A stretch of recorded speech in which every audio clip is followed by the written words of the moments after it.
Friends, ఇప్పుడే అందిన వార్త. బీఆర్ఎస్ పార్టీ కాంగ్రెస్లో విలీనం, షాక్లో బీఆర్ఎస్ నేతలు. ఈరోజు ఈ వీడియోలో దీనికి సంబంధించిన పూర్తి సమగ్రమైన సమాచారం గురించి తెలుసుకుందాం. ఎవరైనా మొట్టమొదటిసారిగా మన ఛానల్ని చూస్తున్నట్లయితే చూసిన వెంటనే లైక్ చేయండి, అదేవిధంగా షేర్ చేయండి, అదేవిధంగా కామెంట్ చేయండి, అదేవిధంగా సబ్స్క్రైబ్ చేసుకొని బెల్ ఐకాన్ ఆన్లో పెట్టండి. తద్వారా ప్రభుత్వం నుంచి వచ్చే ముఖ్యమైన సమాచారం నోటిఫికేషన్ రూపంలో రావడం జరుగుతుంది. ఇక ఆలస్యం చేయకుండా ఈరోజు వీడియోలోని వివరాల్లోకి అయితే వెళ్ళిపోదాం.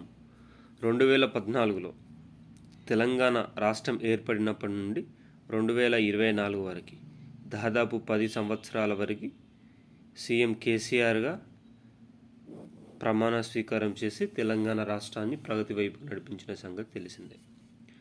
2024లో జరిగిన ఎన్నికల్లో 117 సీట్లకు గాను 64 సీట్లతో కాంగ్రెస్ అధికారాన్ని చేజిక్కించుకుంది. అయితే ఇప్పుడు గ్రామ పంచాయతీ ఎన్నికలు వస్తున్న తరుణంలో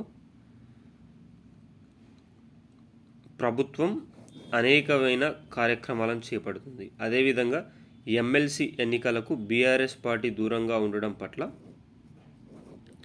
బీఆర్ఎస్ పార్టీ కాంగ్రెస్కి సపోర్ట్ చేస్తుంది. బీఆర్ఎస్ కాంగ్రెస్ ప్రత్యక్షంగా కాకుండా పరోక్షంగా మర్జ్ అయిపోయాయి, అనగా కలిసిపోయాయి అని సంచలన ఆరోపణలు కేంద్ర మంత్రి బండి సంజయ్ గారు చేయడం అయితే జరిగింది.